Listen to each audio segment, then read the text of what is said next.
सब अपनी शायरी या पोइट्रीज़ इश्क मोहब्बत पे सुना रहे हैं। मेरा टॉपिक थोड़ा सोशल सा है, बेटियों के लिए है टॉपिक। पर अपनी पोइट्री स्टार्ट करने से पहले मैं कुछ सक्सेस पे कुछ दो तीन लाइनें बोलना चाहूँगी। मंजिल वही है, इरादे वही हैं। मंजिल वही है, इरादे वही हैं, बस रास्ते अलग हैं पर जाना वही है। ज़िंदगी की इस कश्मकश में डगमगाना नहीं है। ज़िंदगी की इस कश्मकश में डगमगाना नहीं है। मुझे यकीन है तुम कामयाब होंगे एक दिन। बस चलते जा, थमना नहीं है। बस चलते जा, थमना नहीं है। मुश्किल है तो क्या हुआ, मुश्किल है तो क्या हुआ, खरा सोना बनने में भी तपना ज़रूरी है। मुझे यकीन है कि होगा वो मुकाम भी कदमों तले, जिसे गुरूर बहुत है कि वो हमसे दूर बहुत है, कि वो हमसे दूर बहुत है। हार से हारना तो हमने कभी सीखा ही नहीं है। हार से हारना तो हमने कभी सीखा ही नहीं है। और थम जाएं मुश्किलों से डर के, ऐसा तो कभी सोचा ही नहीं है। ऐसा तो कभी सोचा ही नहीं है। बस चलते जा, थमना नहीं है। तेरी कोशिशें ही तेरा सफ़र तय करेंगी। रातों को जाग कर की मेहनत ही रास्ता आसान करेंगी। आमीन। ये लोग क्या चीज़ हैं, तुझे तो तेरी मंजिल भी झुककर सलाम करेगी। तुझे तो तेरी मंजिल भी झुककर सलाम करेगी। शुक्रिया। अब मैं अपनी पोइट्री स्टार्ट करती हूँ, जो कि बेटियों पर है। ये थोड़ा सोशल सा टॉपिक है कि जैसे आजकल लड़कियों के साथ बहुत सारे दुर्व्यवहार हो रहे हैं, तो उन पे है। कहीं ना कहीं मैंने कुछ वर्ड्स यूज़ करे हैं, जैसे ये लड़के या कुछ, तो वो कुछ बहुत कम लोगों के लिए है जो इन चीज़ों में इंक्लूड होते हैं, सबके लिए नहीं है। वो भी एक दौर था जब देश के लिए लड़े थे गांधी नेहरू जैसे जवान। वो भी एक दौर था जब देश के लिए लड़े थे गांधी नेहरू जैसे जवान। ये भी एक दौर है जहां खुद ही से लड़ रहा हिंदुस्तान। आज़ाद। शुक्रिया। आज़ाद। आज़ाद कहते हैं हम खुद को, जहां बेटियों को अपनी मर्जी से बाहर निकलने तक का भी हक नहीं।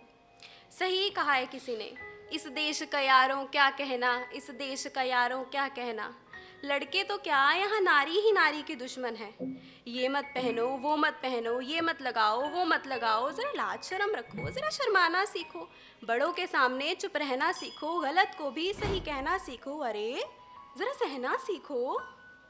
क्यों, आखिर क्यों लड़कियों को बेबाक बोलना तुम्हें पसंद नहीं? उनका अपने लिए आवाज़ उठाना तुम्हें पसंद नहीं? मनचाहे कपड़े पहनना, गलत को गलत कहना तुम्हें पसंद नहीं? वो भी एक नारी थी, बुंदेले हर बोलों के मुंह सुनी हमने कहानी थी। अरे खूब लड़ी मर्दानी, वो तो झांसी वाली रानी थी, झांसी वाली रानी। शुक्रिया। जो कहते थे खुद को बेटियों का रक्षक, कहाँ गए वो चौकीदार सब? दिल्ली की हो या हो हैदराबाद की, देश की बेटियां हैं सब। खामोश हैं अभी सब इंसाफ की राह में। इस चुप्पी को डर मत समझना, ये आने वाले तूफान की दहाड़ है। क्यों, जब भी कोई अनहोनी होती है तो उस बेटी पर ही आता है। देर रात बाहर मत जाओ, ये बेटियों को ही समझाया जाता है। जब खुद की बहनों के लिए शेर हैं तो दूसरों की बहनों के लिए इन्हें क्या हो जाता है।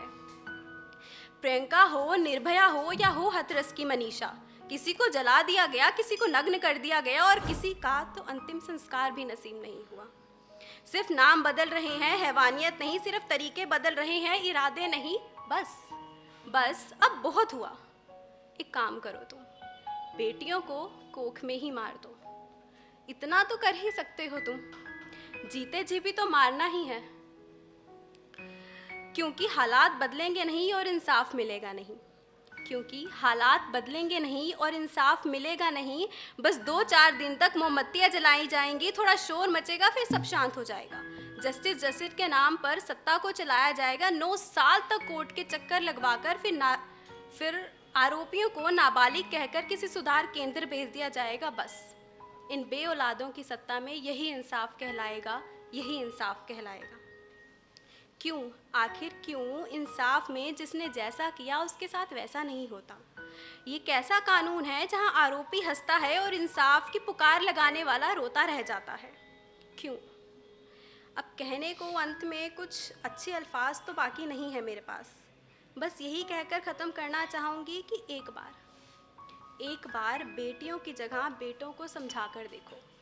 एक बार बेटियों की जगह बेटों को समझा कर देखो, बेटियों की जगह बेटों को घर बिठा कर देखो, इन हैवानों के साथ इन्हीं की तरह पेश आकर देखो। बस एक बार तुम बेटियों की आज़ादी के लिए कदम बढ़ा कर तो देखो, कदम बढ़ा कर तो देखो। धन्यवाद।